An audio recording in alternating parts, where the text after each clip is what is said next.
Hello मैत्रिणींनो, आपल्या सर्वांची आवडती मालिका हळद रुसली कुंकू हसलं या मालिकेच्या आजच्या शुक्रवार 21 नोव्हेंबरच्या एपिसोडमध्ये आजपर्यंतचा सगळ्यात भारी सगळ्यात मोठा ट्विस्ट आलाय. एकदम नादखुळा. मग नेमकं असं घडलंय तरी काय?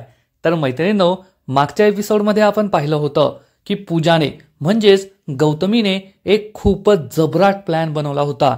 दुष्यंतला पुन्हा एकदा स्वतःच्या बाजूला ओढण्यासाठी. मी विश्वासघातकी नाहीये, मी चिटिंग केलेली नाहीये, हे सगळं सिद्ध करण्यासाठी तिने रहेजाला धमकी दिली. रहेजाला गावात बोलवलं. त्यानंतर चार्लीला सांगून दुष्यंत आणि रहेजाची भेट घडवली आणि रहेजाला चक्क असं सांगायला लावलं की जे काही दुष्यंतने पाहिलं होतं की ती गौतमी आणि रहेजा दोघे एकाच बेडवर होते, दोघांनी एकत्र सुहागरात साजरी केलीये, हे सगळं रहेजाने केलेलं होतं.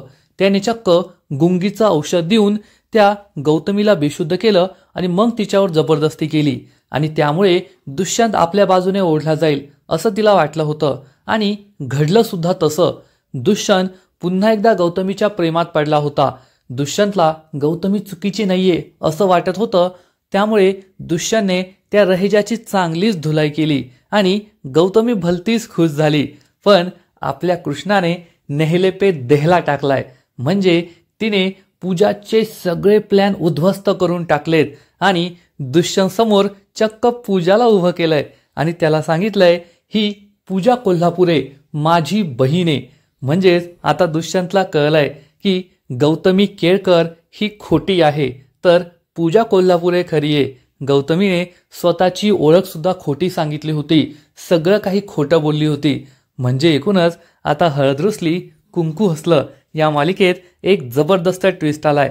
मग हे सगळं घडलं तरी कसं हे जाणून घेण्यासाठी हा व्हिडिओ शेवटपर्यंत नक्की पहा. कृष्णा किचनमध्ये दुष्यंतसाठी पास्ता बनवत असते. त्यावेळेस तिला आठवतं की भक्तीने सांगितलं होतं की नवऱ्याच्या हृदयाचा मार्ग त्याच्या पोटातून जात असतो, त्यामुळे तू दाजींसाठी चांगलं चुंगलं बनव आणि त्यांचं मन जिंक. भक्तीला कृष्णा म्हणते, भक्ते आता पहा मी दुष्यंत सरकारसाठी एकदम नादखुळा पास्ता बनवते आणि ती पास्ता बनवत असते. बाळजाबाईंनी तिला सगळी रेसिपी सांगितलेली असते आणि त्याच प्रकारे ती ही पास्ता बनवते. तर इकडे बाळजाबाई आणि मैनावती मात्र चांगल्याच खुश असतात.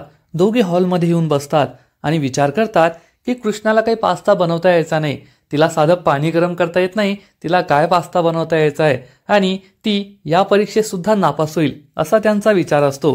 कृष्णा काय करते हे पाहण्यासाठी मैनावती किचनच्या बाहेर येते आणि लपून लपून तिला पाहू लागते. तर कृष्णाची सर्कस सुरूच असते. कृष्णा मनोभावे हा पास्ता बनवत असते, पण स्वयंपाक येत नसल्यामुळे तिला गोष्टी नीट काही जमत नाही. म्हणजे पास्ता शिजला की नाही हे पाहण्यासाठी ती हात लावते तर आई ग असं म्हणून चटका बसल्यासारखं करते. इकडच्या वस्तू तिकडे ठेवते. तिची चांगलीच फजिती होत असते. हे पाहून मैनावतीला खूप आनंद होतो. ती बाळजाबाईंजवळ येते आणि बाळजाबाईला सांगते, बाळजाबाई तुमच्या सुनेला काही पास्ता बनवता यायचा नाही, तिची चांगली सर्कस सुरू आहे. म्हणजे तुमच्या या परीक्षेमध्ये सुद्धा ती फेल होईल असंच वाटतंय. हे ऐकून बाळजाबाईला सुद्धा खूप आनंद होतो. पण ते म्हणतात ना, जर एखाद्याने प्रामाणिक प्रयत्न केले तर अख्खं जग अख्खं ब्रह्मांड त्याच्या मदतीला धावून जात असतं. तसंच कृष्णाचे प्रयत्न हे प्रामाणिक असतात. त्यामुळे कृष्णा दुष्यंतसाठी प्रेमाने पूर्ण मेहनतीने इमानदारीने जो पास्ता बनवत असते ना तो खूपच चांगला बनत असतो. बाळजाबाईने सांगितलेली प्रत्येक पायरी प्रत्येक स्टेप कृष्णा फॉलो करत असते आणि त्यामुळेच तिला पास्ता खूप छान बनवता येतो. पास्ता शिजून घेतल्यानंतर ती सगळ्या भाज्या कट करून घेते आणि या भाज्या सुद्धा शिजवू लागते. तर इकडे बाळजाबाई आणि मैनावती मात्र गोड गैरसमजात असतात की कृष्णाला पास्ता बनवताच यायचा नाही. पण कृष्णा सगळ्या स्टेप्स फॉलो करते आणि एकदम भारी लई भारी असा पास्ता बनवते आणि हा पास्ता भारी बनलाय हे कृष्णाला समजतं. कृष्णा विचार करते, ओ भुंगाट पाहुणं, झालं तुमच्या आवडीचा पास्ता तयार. तुम्ही म्हणत होता ना की कृष्णाला पास्तातला पी तरी बनवता येतो का? आता येऊन पहा, मला पूर्णच्या पूर्ण पास्ताच बनवता आलाय. तुम्ही एकदा या तर घरी, तुम्हाला मस्त खाऊ घालणार मग तुम्हाला कळणार या कृष्णाला काय काय जमतं. भक्ते आय तुम्ही सुद्धा या खायला, मी खूप भारी पास्ता बनवलाय असं कृष्णा म्हणते आणि देवी आईचं थँक्यू म्हणते. देवी आई खूप खूप धन्यवाद. तू खरंच मला सगळं काही शिकवलं, माझं काही ऐकलं. कृष्णा भलतीच खुश असते. हा सीन खूपच भारी मैत्रिणींनो. तुम्हाला आवडेल की कृष्णा किती इमानदारीने, किती प्रेमाने दुष्यंतसाठी हा पास्ता बनवते. त्याच वेळेस मैनावती ही बाळाबाईला म्हणते, बाळाबाई खूप वेळ झालाय, तुमच्या सुनेला काही पास्ता बनवता येईल असं वाटत नाही, किचनमध्ये जाऊन पाहायचं का? बाळाबाई हो म्हणते आणि या दोघीही किचनमध्ये येतात. तर कृष्णा ही चक्क मैनावतीचे हात पकडते आणि आनंदाने तिला गोल गोल फिरवते. मैनावतीला आश्चर्याचा धक्काच बसतो. कृष्णा ही बाळाबाईला सुद्धा पकडून गोल गोल फिरू लागते. बाळाबाई तिच्याकडे आश्चर्याने पाहते. कृष्णा घाबरून म्हणते, बाळाबाई ते पास्ता बनलाय ना म्हणून मी आनंदाच्या भरात, आणि कृष्णा लाजून तेथून निघून जाते. मैनावती हा पास्ता उघडून पाहते तर कृष्णाने एकदम भारी पास्ता बनवलाय. हे पाहून तिला मोठा धक्काच बसतो. बाळाबाईलाही आश्चर्य वाटतं. मैनावती बाळाबाईला म्हणते, ओ बाळाबाई, हे काय केलं तुम्ही? तुम्ही तुमच्या सुनेला स्वयंपाक बनवायचं सुद्धा शिकवलं. किती भारी पास्ता बनवलाय तिने. आता तर मला असं वाटतंय की तिला काही जमत नाही अशी एकही गोष्ट नाहीये. मग तुम्ही तिला कोणत्या परीक्षेत फेल करणार, कसं घराबाहेर काढणार? बाळाबाईला सुद्धा समजतं की कृष्णाला सगळं काही सांगून तिने खूप मोठी चूक केलीये आणि आता कृष्णाला घराबाहेर काढणं, दुष्यंतच्या नजरेत पाडणं खूप अवघड आहे. ती सुद्धा टेन्शनमध्ये येते. मैनावतीलाही टेन्शन येतं. पण इकडे खरं टेन्शन हे दुष्यंतला आलेलं असतं. कारण रहेजा हा दुष्यंतला सांगतो, दुष्यंत माझं ऐकून घे, तू कितीही निघून जाण्याचा प्रयत्न केला ना पण सत्य बदलणार नाही, सत्य तेथेच राहणार आहे. आणि हेच खरंय की गौतमी चीटर नाहीये, ती विश्वासघातकी नाहीये, तिने तुला फसवलेलं नाहीये. हे ऐकून दुष्यंतला मोठा धक्काच बसतो. गौतमी लपून हे सगळं पाहत असते, ऐकत असते आणि खूप खुश होते. तर गौतमीच्या भीतीमुळे, तिच्या धमकीमुळे रहेजा हे सगळं खोटं बोलत असतो. रहेजा दुष्यंतला सांगतो, दुष्यंत, ज्या दिवशी तू मला आणि गौतमीला एकत्र बेडवर पाहिलं ना त्या दिवशी गौतमीची त्यात संमती नव्हती. मी गौतमीला ड्रिंक्समध्ये गुंगीचं औषध दिलं होतं, त्यामुळेच ती बेशुद्ध झाली होती आणि मग त्यानंतर मी तिच्याबरोबर हे सगळं काही केलं. दुष्यंतच्या तळपायची आग मस्तकात जाते. त्याला जबर धक्काच बसतो. रहेजा हा खूपच ओव्हर ऍक्टिंग करत असतो. एकदम रडवेला चेहरा करून तो दुष्यंतला म्हणतो, दुष्यंत, गौतमीची त्यात काहीच चूक नाहीये, ती फसवी नाहीये, तुम्ही दोघे परत एकत्र या. म्हणजे एकूणच रहेजा हा स्वतःहून सांगतोय की त्याने गौतमीवर जबरदस्ती केली, तिच्या ड्रिंकमध्ये गुंगीचं औषध मिळवलं आणि तिचा फायदा उचलला, आणि वरतून तो दुष्यंतला गौतमीबरोबर एकत्र यायला सुद्धा सांगतोय. आणि हे सगळं ऐकून दुष्यंत खूप चिडलेला असतो. त्याला रहेजाचा खूप राग येतो. पण गौतमी मात्र चांगलीच खुश असते. इकडे कृष्णा तिच्या रूममध्ये येते. ती कपाट उघडते. या कपाटात तिला दुष्यंतचा गॉगल सापडतो. सगळ्यात आधी तर ती डोळ्यांवर हा गॉगल लावते. तेवढ्यात तिला आणखीन काहीतरी सुचतं. ती कपाटातून दुष्यंतचा एक कोट काढते आणि हा कोट सुद्धा घालते. स्वतःला आरशात निहाळते आणि तिला खूप आनंद होतो. कृष्णा भलतीच खुश असते. एकीकडे तिने आज दुष्यंतच्या आवडीचा पास्ता बनवलेला असतो, तर दुसरीकडे ती दुष्यंतसारखंच तयार होण्याचा प्रयत्न करते. त्याचा कोट सुद्धा घालते. त्यामुळे कृष्णा खूप खुश असते आणि ती क्यूट सुद्धा दिसत असते. तर इकडे रहेजा हा दुष्यंतला जीवाच्या आकांताने सांगत असतो, दुष्यंत, तू आणि गौतमी एकत्र या. तुम्ही made for each other couple आहात. माझं चुकलं, मला माफ कर, आय एम सॉरी असं म्हणत असतो. आणि दुष्यंतच्या प्रेमाच्या भावना जाग्या होतात. दुष्यंतला त्याने गौतमीबरोबर घालवले सगळे क्षण आठवतात. आपण गौतमीबरोबर डान्स केला होता, त्यानंतर गौतमीला गुडघ्यावर बसून प्रपोज केलं होतं, आपण एक दोघांना मिठी मारली होती, हे सगळं त्याला आठवतं. त्याच वेळेस दुष्यंतला हे सुद्धा आठवतं की ज्या दिवशी तो गौतमीला भेटायला तिच्या खोलीवर गेला होता तेव्हा त्याने गौतमी आणि रहेजाला एकाच बेडवर पाहिलं होतं, एकाच बिछाण्यावर पाहिलं होतं. त्यामुळे त्याच्या डोळ्यामध्ये रक्त उतरतं. त्याला रहेजाचा खूप राग येतो. तर इकडे कृष्णा मात्र दुष्यंतचा कोट घालते, दुष्यंतचा गॉगल लावते आणि अगदी दुष्यंतचीच ऍक्टिंग करू लागते, त्याची मिमिक्री करू लागते. नॉनसेन्स, हाऊ डू डू, पण तिला काही इंग्लिश बोलताच येत नाही. ती दुष्यंतची मिमिक्री करत असते आणि म्हणते, कृष्णा, अनबिलिव्हेबल आहेस तू, तुला एवढं पण कळत नाही का, एवढं पण जमत नाही का? आणि दुष्यंतची ऍक्टिंग करता करता ती स्वतःच हसू लागते आणि म्हणते, दुष्यंत सरकार, आज मी पहिल्यांदा तुमच्या आवडीचं काहीतरी बनवलंय. आता मी स्वतःच्या हाताने तुम्हाला तो पास्ता खाऊ घालणार आणि मग त्यानंतर आपल्या नातात जे उरलं सुरलं अंतर आहे ना ते सुद्धा नाही राहणार. तुम्ही एकदा घरी तर या, पहा मी तुमच्यासाठी काय भारी बनवलंय, असा विचार कृष्णा करत असते. पण इकडे दुष्यंत मात्र फायटिंगच्या मूडमध्ये असतो. कृष्णा रोमांच्या मूडमध्ये असते आणि दुष्यंत ॲक्शन मोडमध्ये असतो. तो चक्क रहेजाच्या अंगावर धावून जातो, रहेजाला जमिनीवर पाडतो, त्याच्या उरावर बसतो आणि एकानंतर एक त्याच्या तोंडावर ठोसे मारू लागतो. चार्ली खूप घाबरतो, त्याला थांबवण्याचा प्रयत्न करत असतो, पण दुष्यंत त्यालाही लोटून देतो आणि रहेजाला मारतच असतो. रहेजा जीवाच्या आकांताने ओरडत असतो, दुष्यंत मला माफ कर, मला मारू नको, माझी चूक झाली. पण दुष्यंत म्हणतो, रहेजा मी तुला सोडणार नाही. तू फक्त माझं नाही तर आणखीन 2 लोकांचं, 3 लोकांच्या आयुष्याचं वाटोळं केलंय, माझं संपूर्ण आयुष्य बर्बाद केलंय, 3 आयुष्य बर्बाद केलीस तू, मी तुला सोडणार नाही. असं म्हणून दुष्यंत चक्क त्याचा गळा आवळतो. चार्ली त्याला हात जोडून समजवण्याचा प्रयत्न करतो, अरे दुष्यंत सोड, तू काय बॉसचा जीव घेशील का, मरेल तो. पण दुष्यंत त्याला दूर लोटून देतो. त्यामुळे चार्ली खूप घाबरतो आणि आजूबाजूच्या गावकऱ्यांना हाका मारतो, गावकऱ्यांना इकडे या, पहा दुष्यंत काय करतोय. सगळे लोक तेथे जमतात. तर इकडे कृष्णाला मात्र हे काहीच माहीत नसतं. ती तिच्या रूममध्ये खुश असते, दुष्यंत येण्याची वाट पाहत असते. पण तेवढ्यात एक गावकरी हा बाळजाबाईंना कॉल करतो आणि सांगतो, बाळजाबाई लवकर तुम्ही हायवेवर या, दुष्यंत सरकार एका माणसाबरोबर मारामारी करताय. हे ऐकून बाळजाबाईला मोठा धक्काच बसतो. ती म्हणते, होय होय मी लवकर येते. असं म्हणून बाळजाबाई दलपतला हाक मारते. कृष्णा तिची हाक ऐकते आणि कृष्णाच्या हातून फ्लॉवर पॉट खाली पडतो, म्हणजे काच फुटते. कृष्णा सुद्धा खाली यायला निघते. दलपत आणि मैनावती बाहेर येतात आणि विचारतात काय झालं. बाळजाबाई सांगते, दुष्यंत हायवेवर कोणाबरोबर तरी मारामारी करतोय, चला लवकर गाडी काढा.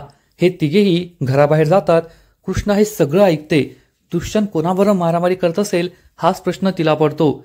ती सुद्धा बाहेर येते, पण तोपर्यंत बाळजाबाई निघून गेलेली असते. कृष्णा पायीच दुष्यंत जवळ यायला निघते. तर इकडे दुष्यंत खूप चिडलेला असतो, त्याला कशाचंही भान राहिलेलं नसतं आणि तो या रहेजाला एकानंतर एक बुक्क्या मारतच असतो. तो आज त्याचा जीव घेणार की काय असं वाटत असतं. तेवढ्यात दलपत, मैनावती, बाळजाबाई तेथे येतात. हे सगळेजण दुष्यंतला समजावण्याचा प्रयत्न करतात, अरे दुष्यंत काय करतोयस तू, नको मारू त्याला, त्याचा जीव घेशील का. पण दुष्यंत कुणाचंही ऐकत नाही, बाळजाबाईचं सुद्धा ऐकत नाही आणि या रहेजाला तो मारतच असतो, पुन्हा पुन्हा त्याला बुक्क्या ठेवून देतच असतो. तर कृष्णा ही चक्क पायीच दुष्यंत जवळ येत असते. तिने चप्पल सुद्धा घातलेली नसते. अनवाणीच दुष्यंत कोठे हे पाहण्यासाठी ती येत असते. तर इकडे दुष्यंतची धुलाई मात्र सुरूच असते. दुष्यंत रहेजाला खूप मारत असतो. आढळराव सुद्धा तेथे येतात. दुष्यंत हे काय करतोय हा प्रश्न त्यांनाही पडतो. तर इकडे कृष्णा दुष्यंत जवळ येत असते. पूजा हे सगळं लपून पाहत असते की दुष्यंत रहेजाची कशी धुलाई करतोय आणि तिला खूप आनंद झालेला असतो, कारण दुष्यंत एवढा चिडलाय याचा अर्थ त्याला हे पटलंय की माझी यात काही चूक नाहीये, मी चीटर, विश्वासघातकी नाहीये असं तिला वाटतं. बाळजाबाई ही दुष्यंतला थांबवण्याचा प्रयत्न करत असते, अरे दुष्यंत थांब, त्याला नको मारू. पण दुष्यंत बाळजाबाईचं काहीच ऐकत नाही. तेवढ्यात कृष्णा तेथे येते आणि कृष्णा म्हणते, दुष्यंत सरकार थांबा. आणि कृष्णाचा आवाज ऐकताच दुष्यंत थांबतो आणि हे पाहून सगळ्यांनाच आश्चर्याचा धक्का बसतो. बाळजाबाईचा चांगलाच जळ फाटवतो की मी दुष्यंतला एवढ्या वेळचं सांगते की दुष्यंत त्याला नको मारू, पण दुष्यंतने माझं नाही ऐकलं आणि कृष्णाच्या एका हाकेवर तो थांबला म्हणून ती खूप चिडते. आढळरावांना हे समजतं की दुष्यंत बाळजाबाईपेक्षा कृष्णाचं जास्त ऐकतोय, म्हणून तेही खुश होतात. पण त्यांना दिसतं की कृष्णाने पायात चप्पल सुद्धा घातलेली नाहीये. यावरून त्यांनाही समजतं की कृष्णाचं दुष्यंतवर किती प्रेम आहे, तिला किती काळजी आहे. कृष्णा दुष्यंत जवळ येते, त्याचा हात पकडते आणि विचारते, अहो तुम्ही हे काय करताय, का मारता या माणसाला, त्याने काय केलंय. तेव्हा रहेजा हात जोडून माफी मागतो. इकडे पूजा चांगलीच खुश होते आणि विचार करते, आता दुष्यंत काही कृष्णाचा ऐकत नाही, तो नक्कीच तिचा तिरस्कार करणार आणि मला जवळ करणार. तर इकडे कृष्णा ही दुष्यंतला रहेजापासून दूर करते. चार्ली हा रहेजाला उचलतो आणि गाडीत बसवतो, तेथून घेऊन जातो. कृष्णा दुष्यंतला विचारते, काय झालंय, तुम्ही त्या माणसाला का मारत होता. पण दुष्यंत तिच्या प्रश्नाचं उत्तर देत नाही. बाळजाबाई सुद्धा दुष्यंतला विचारते, अरे दुष्यंत बोल ना, गप्प का उभा आहे, का मारलंस त्याला, सांग आम्हाला काहीतरी. दुष्यंत बाळजाबाईला सुद्धा काहीच उत्तर देत नाही. तो रागारागाने त्याच्या गाडीजवळ जाऊन उभा राहतो. तर इकडे चार्ली हा रहेजाला गाडीत बसवतो आणि तेथून घेऊन जातो. दुष्यंतला पुन्हा एकदा कृष्णा विचारते, आता तरी सांगा नेमकं काय झालंय. पण दुष्यंत कोणत्याच प्रश्नाचं उत्तर न देता गाडीत बसतो आणि तेथून निघून जातो. सगळ्यांना हाच प्रश्न पडलेला असतो की दुष्यंतने अशी मारामारी का केली, तो माणूस कोण होता आणि दुष्यंतने त्याला का मारलं. पूजा मात्र चांगलीच खुश होते. आता दुष्यंत फक्त माझा आहे, त्याला माझ्यापासून कुणीही दूर करू शकत नाही असा विचार करून ती घराकडे जायला निघते. आणि त्याच वेळेस चार्ली रहेजाला घेऊन त्याच्या गाडीत तेथे येतो. चार्ली सुद्धा गौतमीवर खूप चिडतो आणि म्हणतो, गौतू दिस इज नॉट डन. तू बॉस बरोबर असं वागशील हे मला वाटलं नव्हतं. गौतमी चार्लीला म्हणते, अरे वा, तुला तर तुझ्या बॉसची खूप काळजी वाटतेय. मग त्याला आत्ताच्या आत्ता इथून घेऊन जा, नाहीतर दुष्यंतच्या हाती तो पुन्हा सापडला ना तर दुष्यंत त्याला उभा गाडून टाकेल. रहेजाला खूप राग येतो आणि रहेजा चिडून म्हणतो, गौतमी हे तू चुकीचं केलंय, मी तुला सोडणार नाहीये. मी आता पोलिसांमध्ये तुझी तक्रार करणार आहे, मग तुझं काय होईल ते पहा. गौतमी हसू लागते आणि म्हणते, तू माझी पोलिसांमध्ये तक्रार करणार का आणि काय सांगणार त्यांना, तू माझा फायदा उचलला, माझ्या ड्रिंकमध्ये औषध टाकलं आणि माझ्या जबरदस्ती केली का, मग तुझंच काय होईल ते पहा. रहेजाला खूप राग येतो आणि तो चक्क पूजाच्या अंगावर धावून जातो. तर पूजा ही चक्क रहेजाच्या बायकोला कॉल लावते. त्यामुळे रहेजाची चांगलीच टरकते. तो खूप घाबरतो. तो डोळ्यानेच तिला विनंती करतो, हात जोडतो की माझ्या बायकोला काही सांगू नको. पूजा फोन कट करते आणि रहेजाला म्हणते, पाहिलंच ना मी काय करू शकते ते, त्यामुळे लायकीत राहायचं. त्यामुळे रहेजा खूप चिडतो. पूजा ही चार्लीला म्हणते, चार्ली तुला तुझ्या बॉसचा खूप कळवळ आहे ना, तुझ्या बॉसची खूप काळजी वाटते ना. मग त्याला लागलंय खूप, दुष्यंतने चांगलाच चोपलाय त्याला. आता त्याला एखाद्या सरकारी दवाखान्यात घेऊन जा. सरकारी दवाखान्यात गेला ना तर तेव्हा त्याला कळेल की एखाद्या महालातून झोपडीत गेल्यावर कसं वाटतं ते. रहेजा तिच्यावर दात ओठ खात असतो. पूजावर खूप चिडतो पण त्याच्या हातात काहीच नसतं. चार्ली रहेजाला घेऊन तेथून निघून जातो. पूजा मात्र चांगलीच खुश होते. आपले सगळे प्लॅन यशस्वी झाले. आता दुष्यंत पुन्हा एकदा माझ्या तावडीत सापडेल अशी तिला अपेक्षा असते. तर इकडे बाळजाबाई ही दुष्यंतच्या हाताला मलमपट्टी करते. दुष्यंतच्या हाताला खूप लागलेलं असतं. दुष्यंत मात्र अजूनही चिडलेला असतो. बाळजाबाई त्याला विचारते, आता तरी सांगणारेस का तू हे सगळं का केलं, तू त्या माणसाला का मारत होता. पण दुष्यंत एक शब्दही बोलत नाही. बाळजाबाईला त्याची खूप काळजी वाटत असते. कृष्णा ही सुद्धा त्याच्याकडे प्रश्नवाचक नजरेने पाहत असते की त्याने ही मारामारी का केली. पण दुष्यंत काहीच उत्तर देत नाही. आढळराव दुष्यंतला म्हणतात, दुष्यंता आता तरी सांग तू त्या माणसाला का मारलं. कसं आहे, जर तो पोलिसात गेला ना तर आपल्याला काहीतरी करता येईल, हो की नाही दलपत. दलपत हो म्हणतो. पण तेवढ्यात दुष्यंत आढळरावांवर चिडून म्हणतो, तुम्हाला माझी काळजी करण्याची गरज नाहीये, मी माझं निस्तरून घेईल, मी हे सगळं प्रकरण सांभाळण्यास समर्थ आहे. असं म्हणून दुष्यंत रागारागाने रूममध्ये निघून जातो. बाळजाबाई आढळरावांकडे चिडून पाहते आणि म्हणते, तुम्ही नेहमी स्वतःचाच विचार करा. येथे माझ्या मुलाला इतका त्रास झालाय, माझ्या मुलाच्या हाताला इतकं लागलंय, सकाळपासून त्याने काही खाल्लेलं नाहीये याची तुम्हाला काळजी नाहीये. फक्त पोलिसात गेलं तर काय होईल, पोलीस तुमच्या घराण्याच्या आबरूला काही करणार तर नाही ना याची भीती तुम्हाला वाटतीये. आढळराव काहीच बोलत नाही. कृष्णाला खूप वाईट वाटतं. कृष्णा ही रूमकडे येते. तर इकडे दुष्यंत रूममध्ये येतो. झालेल्या प्रकारामुळे त्याला खूप त्रास होत असतो. त्याचं प्रेम पुन्हा एकदा जागृत झालेलं असतं आणि तो त्याचा लॅपटॉप काढतो. या लॅपटॉपमध्ये गौतमीचा फोटो ओपन करतो आणि या फोटोला स्पर्श करतो आणि गौतमी बरोबरच्या सगळ्या जुन्या आठवणी तो आठवत बसतो. रडू लागतो. त्याला असं वाटतं की खरंच गौतमी किती चांगली होती, गौतमीवर माझं किती प्रेम होतं आणि आज गौतमीबद्दलचे माझे सगळे गैरसमज दूर झालीये. त्यामुळे तो पुन्हा एकदा गौतमीची आठवण काढू लागतो. पण त्याच वेळेस कृष्णा तेथे येते आणि विचारते, दुष्यंत सरकार आत येऊ का. दुष्यंत लॅपटॉप बंद करून ठेवतो आणि कृष्णाला आतमध्ये बोलवतो. कृष्णा त्याच्या जवळ येते आणि म्हणते, पहा मी तुमच्यासाठी काय आणलंय, तुमच्या आवडीचा पास्ता, तुम्हाला जसा आवडतो ना अगदी तसाच बनवलाय. तर दुष्यंत म्हणतो, नकोय मला, माझी इच्छा नाहीये. कृष्णा त्याला समजावून सांगते, दुष्यंत सरकार झालं गेलं विसरून जा आणि आता या अन्नावर आणि जेवणावर स्वतःच्या पोटावर कशाला राग काढताय. त्या माणसावर तुम्ही राग काढला ना त्या बिचाऱ्याला किती मारलं. दुष्यंत चिडून म्हणतो, बिचारा नाहीये तो, त्याची 30 लायकी होती, त्यामुळे मी त्याला मारलंय, मी काहीच चुकीचं केलं नाहीये. कृष्णा म्हणते, दुष्यंत सरकार, माझा तुमच्यावर पूर्ण विश्वास आहे, तुम्ही कधीच काही चुकीचं करणार नाही. मी तर फक्त एवढं म्हणत होते की झालं गेलं विसरून जा, तुम्ही अन्नावर राग काढू नका आणि मी तुमच्यासाठी हा पास्ता बनवलाय तो नक्की खा. दुष्यंत शांत होतो. कृष्णा त्याला समजावून सांगते, आम्ही तुमच्या घरचे आहोत ना, तुमचीच माणसं आहोत आणि आपलं माणूस त्रासात आहे, दुःखात आहे, हे पाहून आम्हाला तुमची काळजी वाटतीये. आता बाजाबाईने सुद्धा तुम्हाला खाली विचारलं की हे तुम्ही सगळं का केलं, तुम्ही त्यांनाही उत्तर दिलं नाही. थोरल्या सरकारांनी तुमच्या काळजीने विचारलं तर त्यांच्यावर सुद्धा तुम्ही ओरडलात, तुम्ही हे चुकीचं वागलात. आम्ही तुमच्या काळजीसाठीच बोलतोय ना, आणि तुमच्या आयुष्यात काय चाललंय हे जाणून घेण्याचा आम्हाला सुद्धा पूर्ण हक्क आहे, तुम्ही आम्हाला हे सांगितलंच पाहिजे. दुष्यंतला सुद्धा कृष्णाचं हे बोलणं पटतं. पुढील एपिसोडमध्ये आपण पाहू की दुष्यंत चक्क पूजाला स्वतःहून कॉल करणार आणि तिला म्हणणार की गौतमी, मला तुला एकदा भेटायचंय. गौतमी खूप खुश होईल आणि स्वतः सुद्धा इमोशनल होण्याचं नाटक करेल आणि म्हणेल, हो दुष्यंत, मला सुद्धा तुला भेटायचंय, आपण भेटूया. पण त्यांचं हे बोलणं भक्ती ऐकणार आणि ती कृष्णाला फोन करून सांगेल की मी पूजाला एका मुलाशी बोलताना ऐकलंय, ती पुन्हा एकदा प्रेमात पडलीये. हे ऐकून कृष्णाला खूप आनंद होईल आणि ती म्हणेल, आपल्या पूजेच्या नवीन आयुष्याला सुरुवात होती ना, मग मी दुष्यंत सरकारांना त्या आपल्या घरी घेऊन येते आणि पूजा आणि त्यांची भेट घालून देते. असं म्हणून कृष्णा सगळ्यात मोठा नेहलेपे देहला मारणार, पूजाचा सगळा प्लॅन फ्लॉप करणार आणि चक्क दुष्यंतला घेऊन ती आपल्या घरी येईल, सावित्रीच्या घरी येईल आणि चक्क दुष्यंत आणि पूजाची भेट घालून देईल.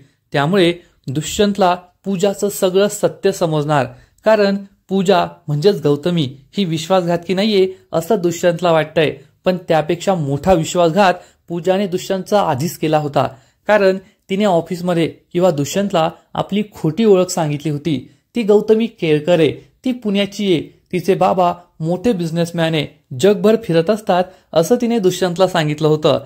पण आता जेव्हा कृष्णा दुष्यंतची आणि पूजाची भेट घडवून देईल तेव्हा तिला सगळं काही सत्य समजेल. तिला समजणार की ही पूजा कोल्हापुरी आहे, ती आपल्या गावचीच आहे आणि कृष्णाची बहीण आहे. तेव्हा दुष्यंतला कळणार की गौतमी किती मोठी खोटाडी आहे आणि रहेजाच्या मदतीने तिने त्याला पुन्हा एकदा फसवलंय. म्हणजे एकूणच पूजाचा हा प्लॅन सुद्धा फ्लॉप होणार आहे. तर मैत्रिणींनो, एकूणच आता हळद रुसली कुंकू हसलं या मालिकेत एकानंतर एक जबरदस्त ट्विस्ट येणार आहे. मालिका एका खूपच भारी वळणावर येऊन ठेपली आहे. तर तुम्हाला सुद्धा हा ट्विस्ट आवडलाय ना, नक्कीच कमेंट करून सांगा. आणि हळद रुसली कुंकू हसलं या मालिकेचे असेच नवीन नवीन अपडेट्स सर्वात आधी जाणून घेण्यासाठी व्हिडिओला लाईक करा, शेअर करा, चॅनलला सबस्क्राईब करून बेल आयकॉनवर क्लिक करा, म्हणजे मालिकेचे नवीन नवीन अपडेट्स तुम्हाला सर्वात आधी मिळत राहतील. खूप खूप खूप धन्यवाद.